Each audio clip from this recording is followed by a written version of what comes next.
Welcome to another episode of Don't Call It Small. I'm your host, Natasha Foreman. If you don't know me and you have no clue what this podcast is all about, let me share a bit. I'm the CEO of Foreman & Associates LLC, where we provide consulting, business support, and professional development services. And Don't Call It Small is where we talk all things business, share tips and news that you can use, and highlight the people and ideas behind the products and services that we buy. To learn more about our team, please visit ForemanLLC.com. Hello, everyone. Welcome to another episode of Don't Call It Small. Oh, I'm excited about today's episode. The topic is what your employees wish you understood and what you wish they knew. So we're going to look through two viewpoints from the employee and the employer, which, could also be the manager, right? So, for every episode I do prep work. I do research, gathering different data. And I didn't know until I started prepping for this episode that there are two books that are devoted to today's topic, both written by the same author, Robert McFarland. I remember like they're called like Dear Boss and Dear Employee. I haven't read them. I just found out yesterday.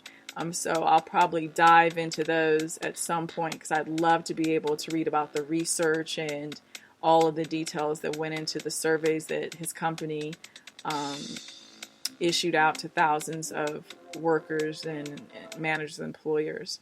So I want to go ahead and do my own list.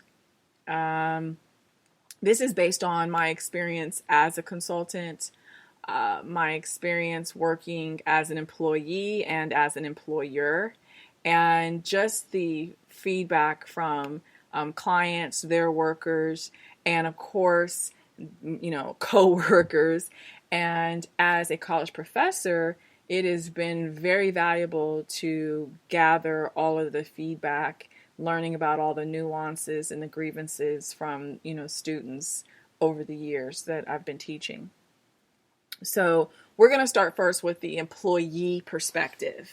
And some of these things may resonate with you. Other things may be eye-opening. So hopefully you'll take some notes, you'll take some mental notes, and you'll see in the ways in which you can look through the other person's perspective and to create greater synergy and harmony in the workplace, if you so choose. So, this is not in any particular order, and this is not an exhaustive list. Just want to make sure I preface that before we start jumping in.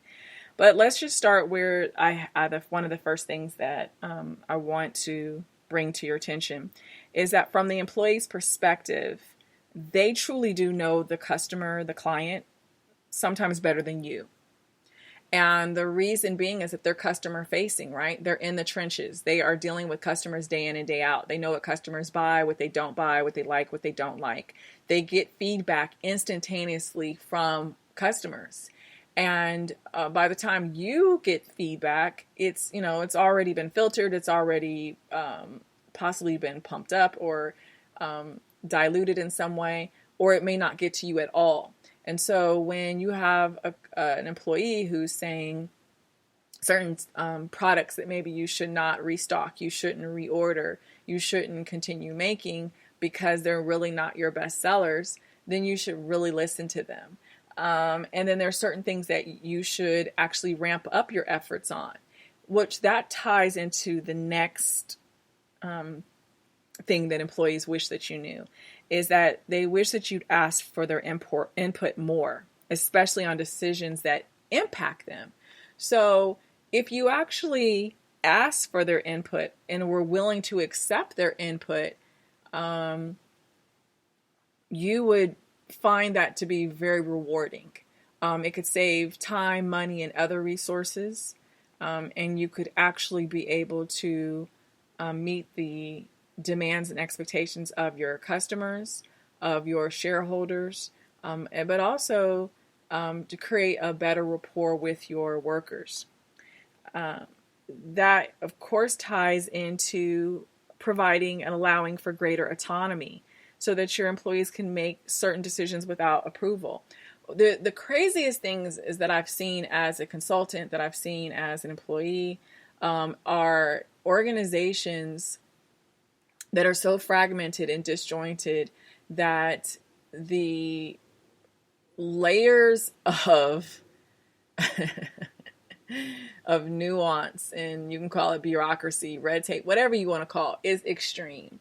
Where you have, people having to wait to get approval for, toilet tissue and paper towels and, necessities, right? Where then you just have workers that bring in their own because they've been waiting for approval, for approval for to get paper, reams of paper for the printers and copy machines, waiting for approval for, toner cartridges, is waiting for approval to make minor decisions that you don't need to go up the chain of command for this minor decision. There should be certain budgets that are put in place where you say, at this budget cap, this person has the autonomy to make this decision based on these certain parameters. These people are able to make these decisions without approval. That's the reason why when you have companies and they create different divisions, and you then have regional and national and international presence, those entities, those sub entities end up having their own budgets, and then those budgets are broken down in other ways. And in doing so, there's also layers of autonomy that are embedded in that to allow the ship to keep sailing without everyone having to keep running around to find where the captain is, to get the captain we're about to hit an iceberg. Is it okay that we steer away from it? It should just be a given. If you see another vessel, you see any obstruction, I give you permission to steer away from it. We don't want to crash. All right. Same thing. Be more transparent and reduce that need to know type of mentality and environment. That's something else that employees really wish that their bosses understood. The lack of transparency and saying, it's a need to know basis is just like when you have parents who feel that they are protecting their children by not sharing information. Understand something, that lack of transparency will always lead to lack of trust. And the Edelman Trust Barometer, their research showed that 82% of workers don't trust their boss. That's most likely because there's a lack of transparency, and you have bosses that feel like they need to only share information on a need-to-know basis. If it is not, dealing life or death, and even then, you need to really consider if, once again, ask for input, especially on decisions that impact them. Be transparent about things they're going to impact. So if I am about to risk my life, be transparent so that I am mentally prepared for it. What you don't want me to do is realize it at the last minute, because what I may do is do something that makes me more self-preserved, where I'm going to be thinking about self-preservation over anything else. Or I may do something counterintuitive or counterproductive that could actually dismantle the plan. You know what I mean? So let me know going in. So the transparency is something I've seen this a lot for decades and decades of me doing business with, within and with various, companies of all sizes, is that is something that is unnerving for workers. And my own experience being an employee, I know that's something that always irritates me, because what happens is the lack of transparency leads us to fill in the gaps. Right? And we then start to create what we imagine it to be. That's how the rumor mill starts. That's how the grapevine takes off. Something else that is right in this whole sphere is communicating as often and openly as you can and welcoming questions. So that's a twofold part, right? That your employees wish that you knew. When you choose to communicate infrequently, and then you add to that, you're not being transparent, trust is just gone. And that's the reason why when you think about like Undercover Boss, the TV show, and you have workers that have no clue, they can't even look to gauge and see any familiarity in the undercover boss. That's because they haven't had any real authentic engagement with that person. They haven't seen that person enough to say, wait a minute, that looks like Bob. That looks like Sally. That looks like Keisha. And that's the fault of that boss. And because if you have, there is no way, when I think about the two higher education institutions, the colleges and university that I teach for, I know the provost, the president, I know, the dean, matter of fact, I told my dean, at Atlanta Technical College, I told him it was about 2-3 months ago. I said, you can come and dressed any kind of way you want. And I told the president of Atlanta Technical College the same thing. I don't care what disguise you have. I know you. I know your voice. I know that you're man. I know you. And the reason why I know them is because they've made sure to have such a strong presence. They're, whether it's the memos or the emails or the videos, the same is true for Purdue University Global. It's the presence of that leadership is amazing. And with that institution, I mean, they do town hall meetings for all of the employees so that we can always stay in the loop. It's so amazing that they do that. And so you're always getting to see and hear from the leaders. So communicate as often and openly as you can and welcome questions. So that's the second part. You communicating frequently, but then telling people that, you dismiss their questions is just like what you do with a child. And I have issues with this from adults because do you forget what it was like to be a child? Do you forget what it was like when adults would tell you, like, they would dismiss your questions, they would not answer them, they would try to rush you through, they try to redirect you. You know how frustrated you felt as a child. So why would you do it as an adult? And why would you do it to other adults?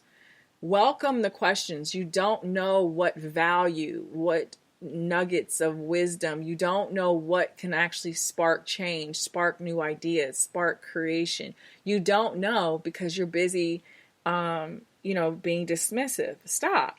So that's something else. Here's another biggie.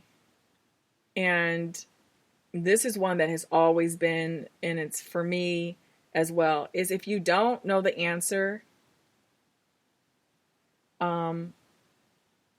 still share. Like even if you don't know the answer, still share with your team.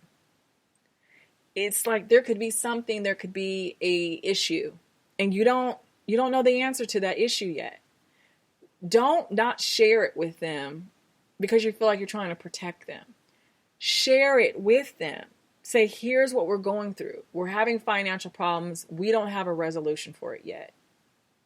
Then at that point, that opens the door for you to say, does anyone have any suggestions? How do you think that we can cut costs without, possibly cutting jobs or benefits or whatever, right? Like, it opens the doorway for a two-way communication to take place. Even if you don't know the answer, just be transparent, just share. I think it's our insecurity, it's our ego, it's our pride that, as leaders, as bosses, as managers, right? That as parents, that you're supposed to always have the answers. You're supposed to always be able to solve the problems. You're supposed to always be able to always whatever. And the truth is that that's just not realistic. So stop. Stop being who you're not. Start being who you are. And the thing is that, give power to truth. And the truth is that I don't know. I really don't know. I don't know what the solution is. I don't know how we're going to get out of this. But I just want you guys to know. That's what employees want to hear. Something else that builds trust, but that also leads to the next thing is that your employees want to have a relationship with you, not just be your worker bees. And let's be very clear. Yes, there should be some healthy boundaries to that, right? But they do. They want to have a relationship where they know that in that exchange with you, there's a perceived value.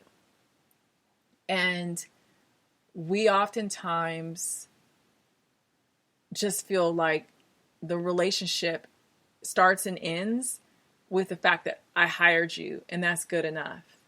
And it's not. And that's the reason why you see more and more employees leave companies, even paying companies, to find opportunities where they can feel like they're having a relationship. They're part of something. You can't say this is a team, this is a family, but it doesn't feel like one, at least not a healthy one. So understand that it's a give and take, right? And it's and what you're doing is you're feeling that since you're paying out with a paycheck, that's your giving. And so from that, you're going to take extraction through their productivity, through their the work that they perform, and that they're taking because they're taking that paycheck. Well, they're getting the paycheck because they're working for you. It's not like this was a handout. So just understand that this is really what your workers want. They do want to have a relationship with you with some healthy boundaries, because trust and believe, they don't want you all in their business and they really don't want to be all up in yours. That leads to this survey that Fierce Inc. they did. It showed that 75% of surveyed employees think that their relationships with their bosses / managers have a direct effect on job satisfaction. Like, if you have a lousy rapport or just a blah rapport with your manager, with your boss, it does. Your job is just a job. It's not a passion. It's just there. And that's why it's so easily replaced. I've already said it once, but this is a point that I'm going to stress, is that your employees want to feel more valued and appreciated. No one wants to feel like a number. In any environment, in any instance, in any type of scenario, no one wants to feel like they're just a number. When you go to DMV and they give you that number, you really don't like it. No one wants a number. You don't want to just be seen as a number. I want to know that number means that I know what place I am in line. But when I get to that counter, I want to be treated as though I'm the only one in there, or that at least the time with me is something that they're not trying to rush through. The same is true when we're dealing with managers and bosses. I want to know that I'm not just employee ID number, blah, blah, blah. Okay? And their voice, opinions, beliefs, and feelings matter. All of those matter. And not just the fluff, not just, you being a talking head, not just you talking out your neck or your butt. They want to know that what they say, how they feel, what they believe, the thoughts they have, the opinions they come up with, the ideas they share, that they really matter. It doesn't matter if you implement those things, but is there value in what that person brings? Right?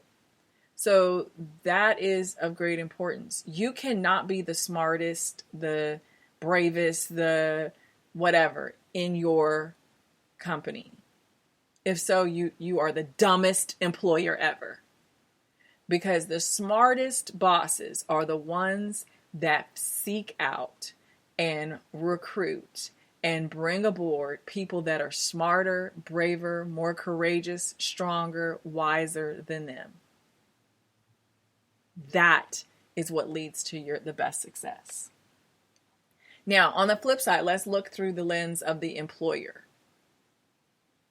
One thing that employers really wish their employees understood is that your job is a privilege, not a right. Sometimes you have workers who take on this entitled mindset that somehow you're just guaranteed some things, or you should just receive some things, or that the boss should just be happy that I'm here. Without me, there is no company. And yes, without workers, there's no company. But you are not the linchpin. You are not the foundation of it. You individually are not. I can replace you. Now, it is a privilege. You were not born into this world and they said, you are guaranteed a job. It is required that you have a job. It's not. It's a privilege. And taking that in consideration, always walk daily with that understanding that it is not guaranteed. No one owes this to me. That every single day I work, that this is a privilege to do so. Every time I get that paycheck for the work that I've done, that's a privilege. Because I could be unemployed. And there are millions of people that are unemployed. So let's be mindful of that. Something else that employers wish that their workers understood is that they wish they understood the cost to recruit, train, and replace workers, right? When you think about turnover, there's costs built in to all of these things. And I teach a HR management course, and my students are always just really shocked and amazed to find out and to understand how much it cost, for us to recruit, to put those ads on Indeed and everywhere else, Monster, Career Builder, LinkedIn, wherever, all these different platforms, the cost that goes into having to sort through the various applications, resumes, the interviewing time, and then we bring you aboard. We're going to train you, and most likely you're getting paid during that training period. And there's continual training. So there's going to be ongoing training, throughout the years. And then if you take time off of work, there's cost to that. If you leave work, you quit or you're fired. And that's what we look at as turnover as well. There's a cost to all that. And your boss knows down to the dollar, to the penny, how much it costs to employ you, to have you working in that company day in and day out. So just being mindful of that, the casualness in which you think that this job, this opportunity, this business, that is just easy breezy, that, what's the big deal? All of these things play a major role, and there's a heavy penalty when you have high turnover. When you have a company that just keeps having to, replace workers, the burden that it places financially is just, it can literally disable and force a business out of business, right? Because you just can't keep up with the turnover. Something else that employers wish that employees knew is that what senior leaders focus on daily compared to your mid and frontline leaders. So I've talked about this in previous episodes, but you have your strategic, tactical, and operational plans. And in most traditional settings, the strategic plan is that big overarching plan that is really focused on the mission and vision of the organization.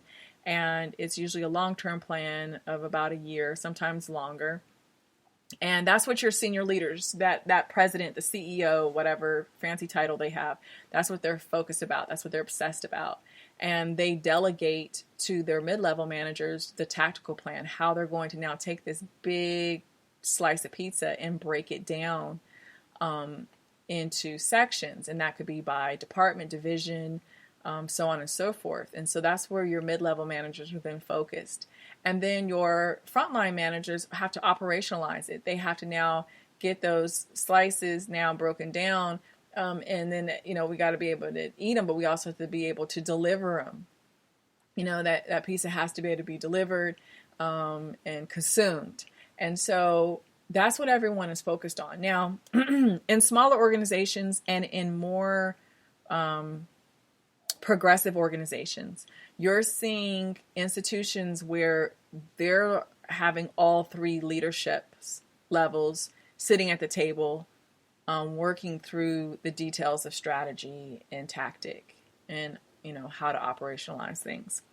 But what they want employees to understand is that their focus, when they're focused on those things, don't assume that they are focused on the minute details that are specific to you. And what I mean by that is that if I'm focused on vision and I'm focused on this long-term plan, that I'm out there working my butt off, trying to hustle money and resources in order to make that long-term plan possible. That's the only way it could then be broken down tactically and how it could be then operationalized. So I may not necessarily be looking at what's happening on the operations level, the day-to-day. And that's the reason why we have reports, and reports come to us for us to then see what's going on. Now, as I've shared in other episodes, of course, we can have clogs in that pipe that could really restrict in the flow of communication from senior leaders down to frontline and back, from frontline to seniors, and definitely that communication from employees up. So all of these things have to be taken into consideration. And if we are more transparent, if we do communicate often and openly, if we do welcome questions, if we do allow for greater autonomy, ask for input, and build a stronger relationship, we can then, drastically reduce and eliminate a lot of the issues that we deal with. So that's the reason why your employer wants you to know that your boss has bosses, right? Just because the person is the founder, the CEO, right, does not mean they don't have bosses. The customers is their boss.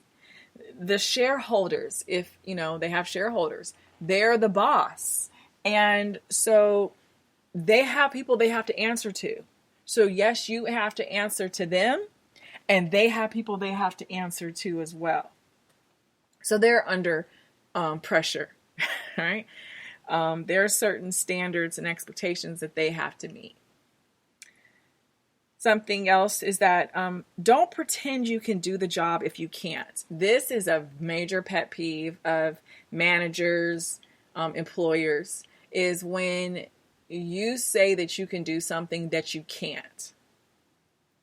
And then you're tested and you drop the ball. Because now that means that's time and money that's been wasted to either try to train you or find someone else that can do it. So it's not to say that you can't learn to do something, but let's say that there are some time restrictions. And so there's something that needs to be done in the next 2 months, but what would require you to learn it would take you 12 months. Well, that's just not realistic. So rather than say that you can do it, just say you can't. All right? Because then that person can move on to find someone else who can. The same is, I've seen this so many times where people accept added responsibility. You're already juggling 4 balls. And then your manager, your boss says, hey, can you handle another ball? And you're like, yeah, I can.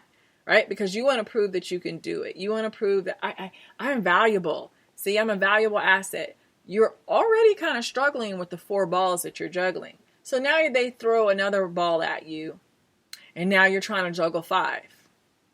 And then they're like, well, every time they come around, you're smiling, juggling these 5. When they turn their back, you're just looking gloomy, doomy.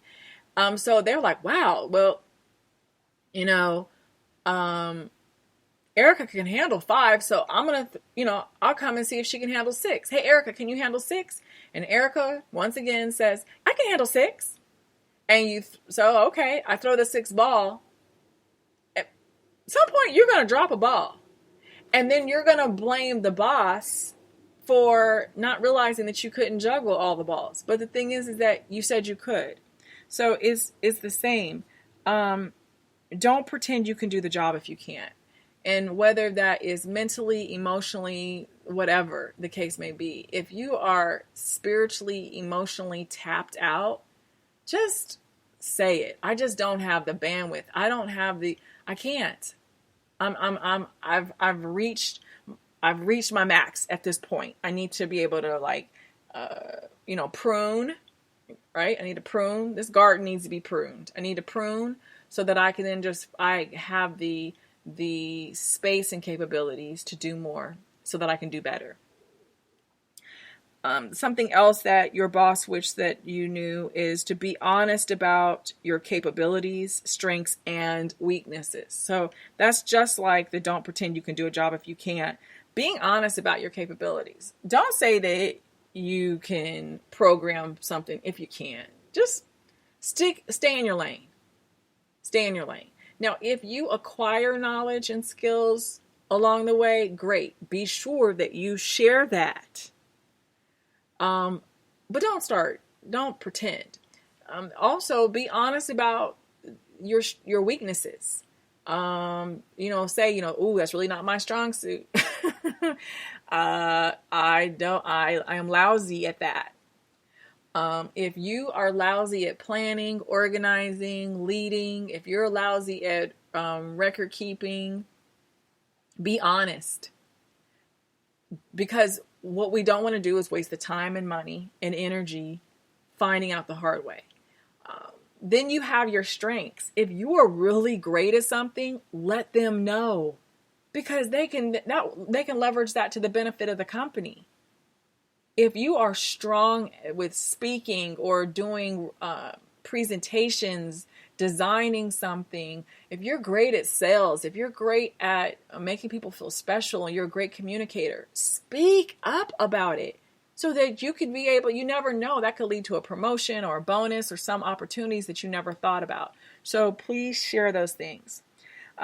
Your boss does not like to be blindsided by problems. So of course, whenever there's a problem, you need to have some kind of opportunity, some kind of solution that's attached to it.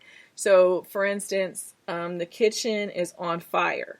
However, I've thrown some flour on it, and Billy is grabbing the fire extinguisher, heading back, and we've already called the fire department.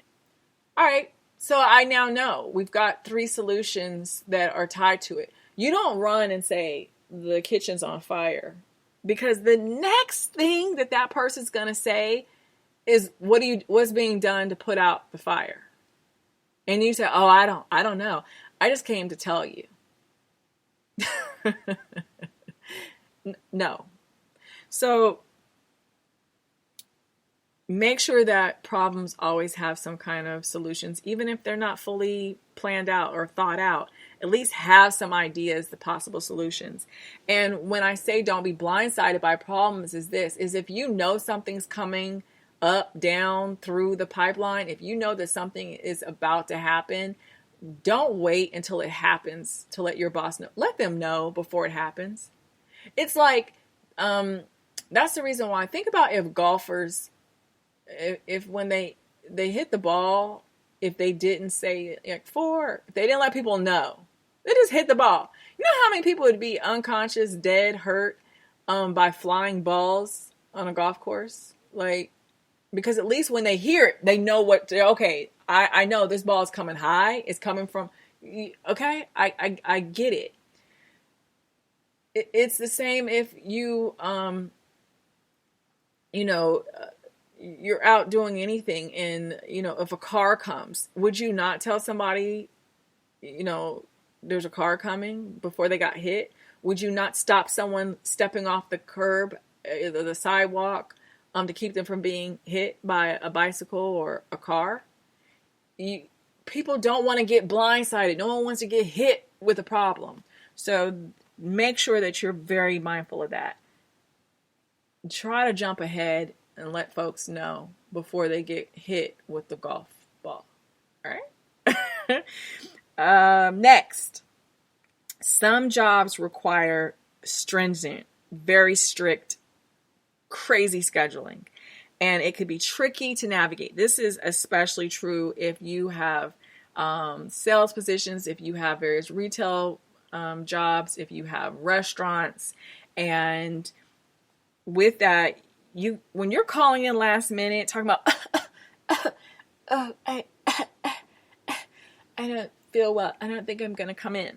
Your manager is irate because they now have to create what feels like magic in order to find backup last minute. And if those schedules are tight, they're having to look because you may cause overtime for someone else. You may be, they're having to make sure, oh my gosh, because all of it translates to money, right? And you also have to make sure that you're not overworking some of the other people that probably already, have been working back-to-back shifts. And so let's just keep it real. You knew before 2 hours that you weren't trying to come to work.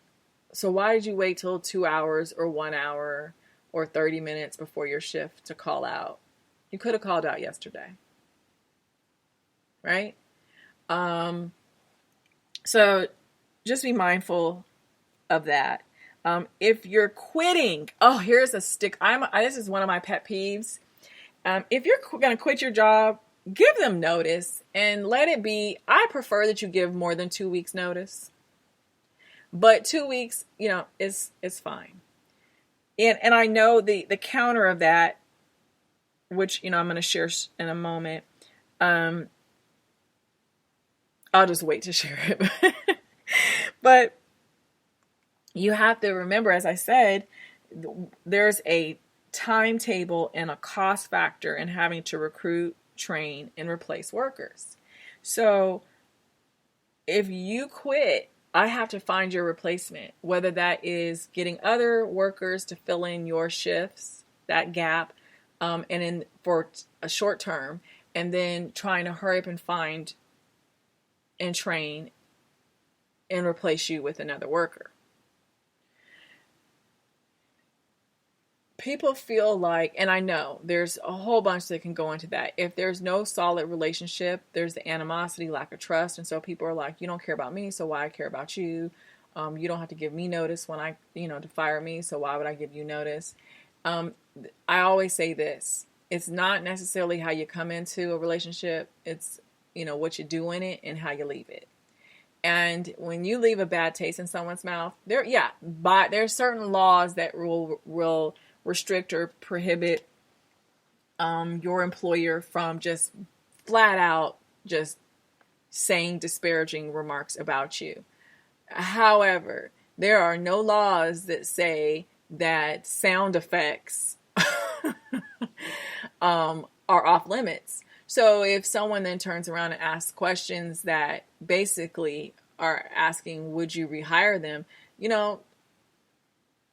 People have a tendency of expressing their disdain for you. So it's really as simple as calling just to verify employment. Imagine if someone calls in and says, I'd like to verify employment for Sally Smith. And I say, Okay, what do you want to know? What does that immediately translate to? Something is wrong with Sally, right? And that's all I have to do. I can turn around and verify dates and say blah blah, and then what are her strengths? Her strengths. Okay. Well, Sally's good with people.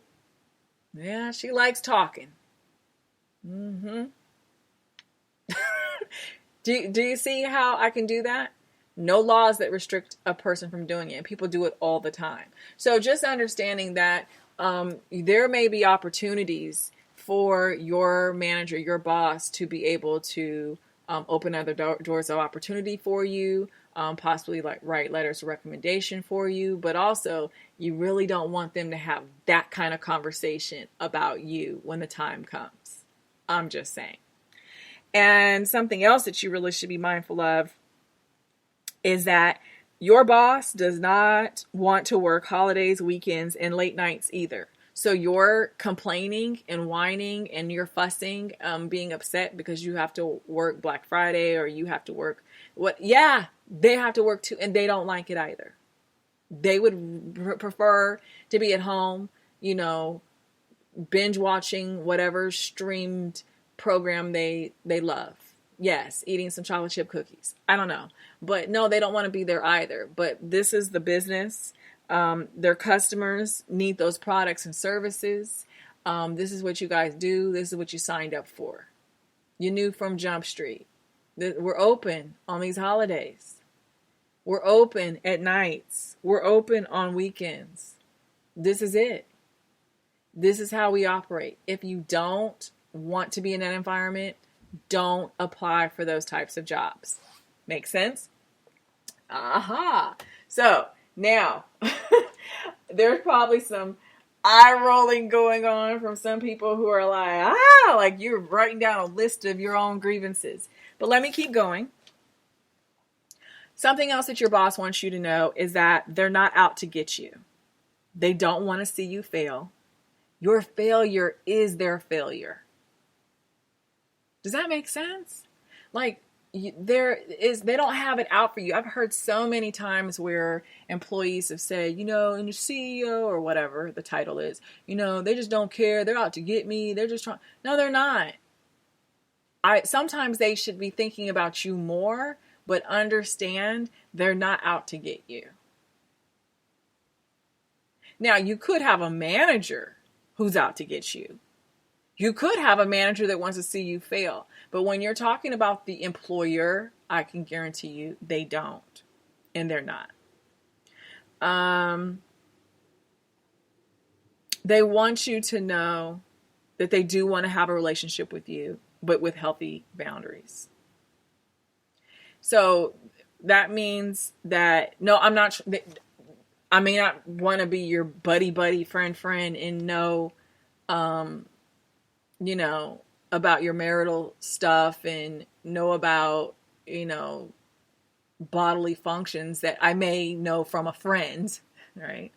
I may not want to have that kind of close relationship with you, but I want to have a relationship with you. That is for the most part. Now, there's some employers who could care less about having a relationship. And I can guarantee you that their operations, how their company flows, represents that. And they probably have extremely high turnover. Matter of fact, they should get like a dummy award for how many turnovers that they have accumulated monthly, quarterly, annually, right? But when we're looking at the core of employers, they do want to have a healthy relationship with healthy boundaries. And with that, there's trust and transparency and communication, and that you trust them and believe in them to lead you to success. They also, just like you want them to be able to say that they don't know, they want you to say the same. I don't know. And understanding that saying I don't know is okay. I don't know. I'll try to get the answer. I don't know. I'll try to find some way to get that fixed or get someone who can. But I don't know. I don't have an answer right now. Or I don't know because I don't know that subject matter. I don't know how to do that particular thing. But it's okay to say it. And here's one. I remember a client that I was helping set up and really redefine and reimagine his office, his firm, the company.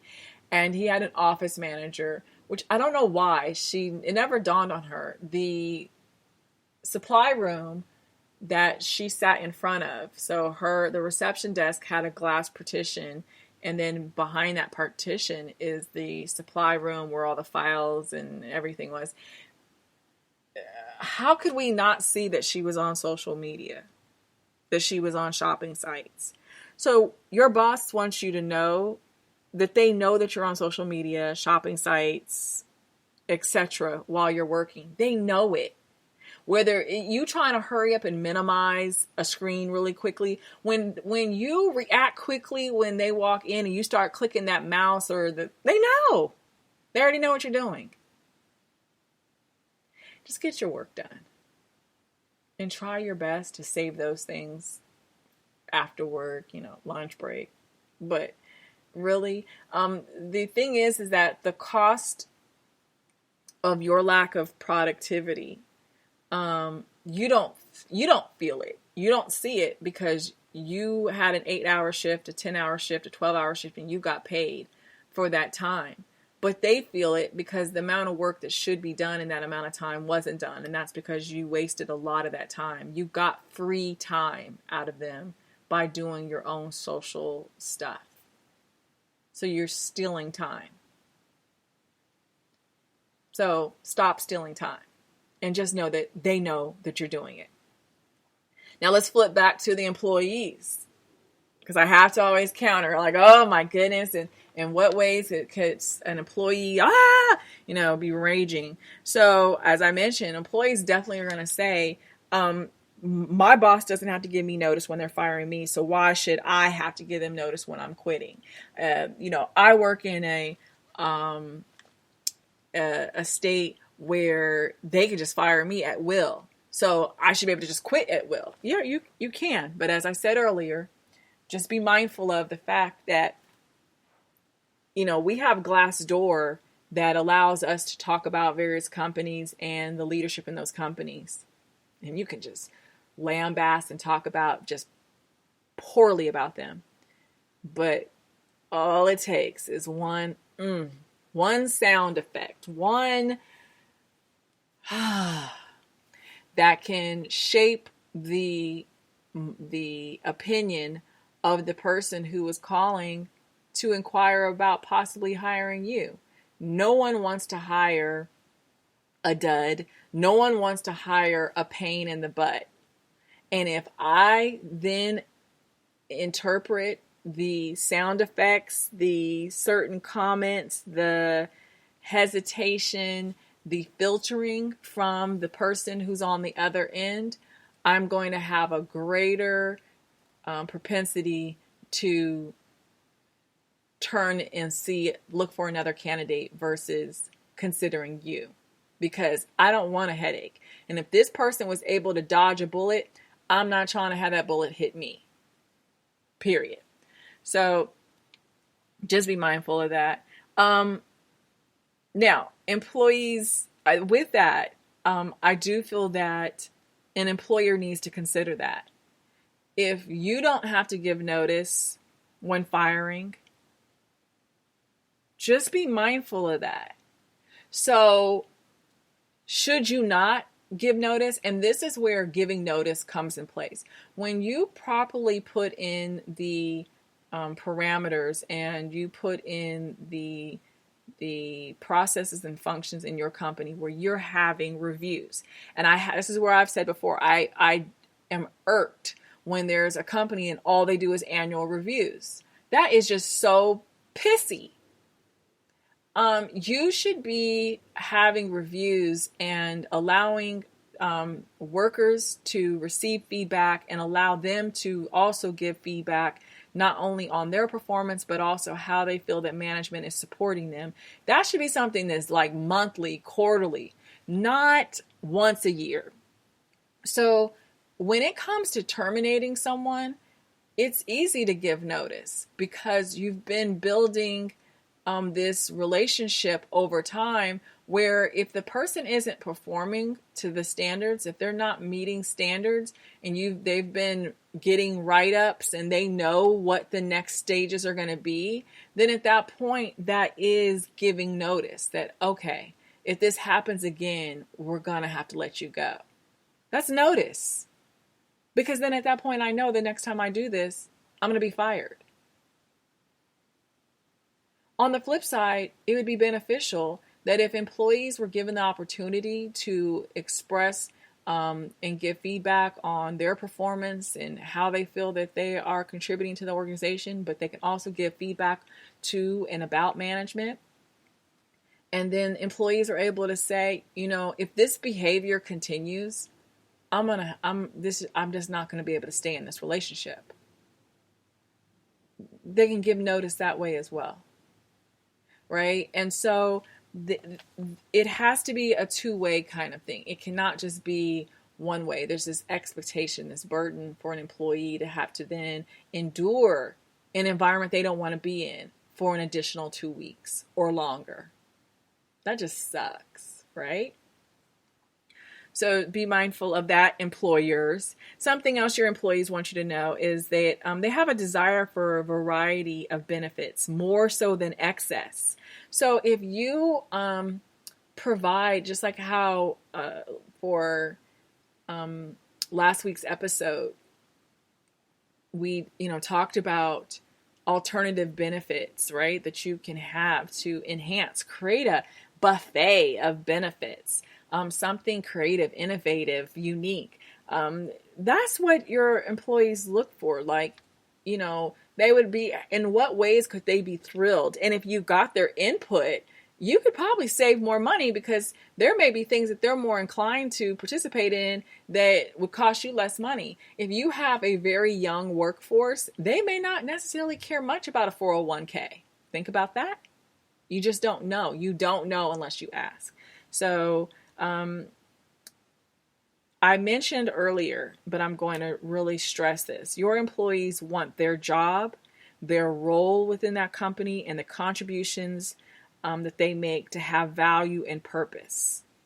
There's a survey that showed that 50% of employees feel that they lack purpose.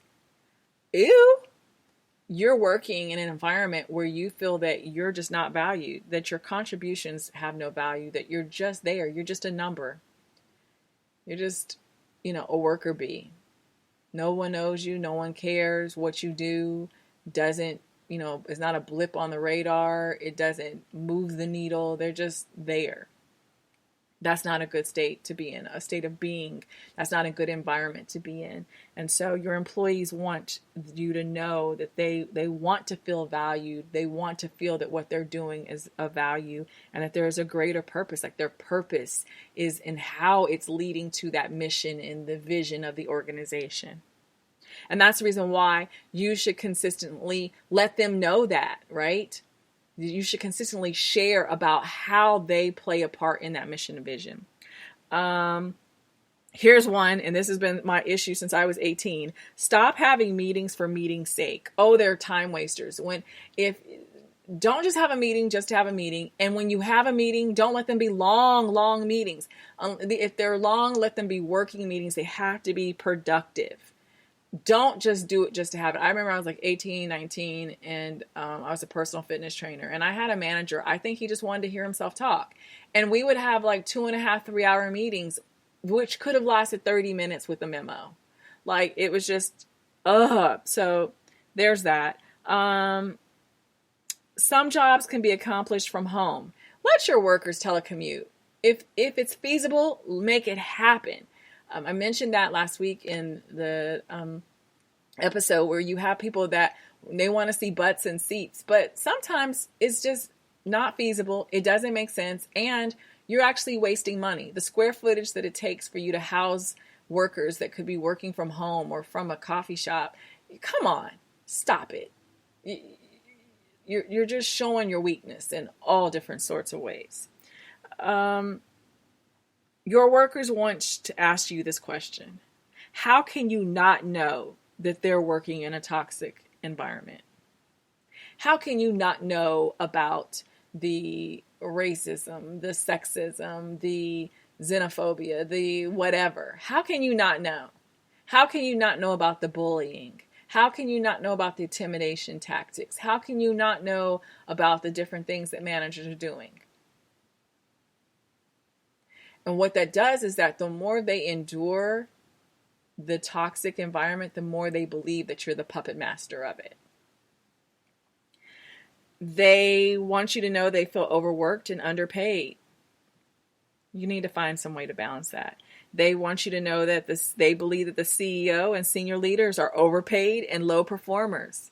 And we've seen some studies that have come back showing that we've got some CEOs of some large corporations that have been taking a hit for being low performers, but they've been having some fat salaries, right? And these amazing golden parachutes. So your employees want you to know this. That company culture should be greater focus. A healthy company culture should be, let me place emphasis on that. That should be a greater focus. And here's one. You're my employer, but you're not the boss of me. You don't own me. I feel that there's a lot of bosses, that managers that feel that their employees are their property. Like, you feel like you need to either get a child, go home to your children, something, because you feel like you are the boss of them. No, you're not. You are their boss, meaning you have an authoritative role over them, but you're not the boss of them as a human being, right? So just check your ego, please. And then here's the last two things. Fix the things that we mentioned in our last survey before giving us a new one.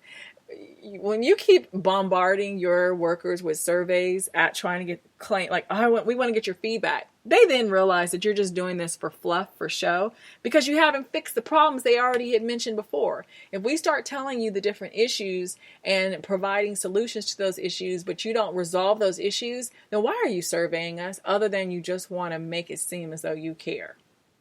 The last thing is give credit for the work that your workers do and the ideas that they share. Stop stealing credit. That's one thing that managers have a bad problem with. They don't give credit. They don't give enough credit. They don't give credit when it's due. They assume credit, but they are quick to push their workers under the bus, right? They're quick to fault them. They're quick to place blame on them. They're quick to say Sally did it. Come on now. A great leader is going to go down with that ship. A great leader is going to say, you know what? So-and-so may have dropped the ball, but it was my responsibility to make sure that they didn't. Or it was my responsibility to make sure they quickly retrieved that ball. Or I got someone else to retrieve it. That's what a great leader does. So all that I've just shared between the employer and the employee's perspectives is, what does this translate to and what is the impact? This all translates to high turnover, translates to high stress, illness, disease. It's going to translate to your company being significantly impacted in a negative way, having a bad environment, energy, and reputation. Turnover cost when your top talent leaves, and that doesn't matter where they are in the company, but when you've got some A students, right? You've got some elite players on your team, in your organization. When they leave, it costs you approximately 2 times their annual salary in order to replace them. Organizations with 100 or more workers, they're losing approximately $500,000 a year and 17 hours a week. having to clarify information, clarify communication. This is what happens when you leave workers to guess what's happening, when you're not transparent, when you don't communicate often. They start to gossip. They start to say, I heard that they're about to start laying people off. Oh, what? And then what you have to now do is spend time now trying to clarify and make clear what was really happening when you should have done it from the beginning. We look at that roughly 1 million employees, this is according to AIS, 1 million employees miss work daily due to stress. Daily, 1 million employees miss work because of stress. We're stressed out. Starts leading to us feeling sick. It's just everything starts to spiral. And $39 billion is lost annually due to unproductive meetings. That's according to Industry Week. Remember, and I said how employees feel. Make those meetings productive. If not, put it in a memo. Matter of fact, record a video of yourself. Send it out to the team. But stop wasting people's time. It's just a waste of time. Like, seriously. I hope that what I've shared today has been beneficial to those of you that are workers. Hopefully I've been able to convey your sentiments, your feelings, your opinions, your thoughts, your grievances, and hopefully for the employers out there, the managers, the bosses, the CEOs, the founders, hopefully I've been able to share your viewpoint as well. I hope that this leads to some dialogue and some reflection as to the ways that you can enhance and benefit your team, your company to be stronger, and to actually look like an elite team, right? The best teams that we see, no matter what sport, you see that synergy, you see that connection.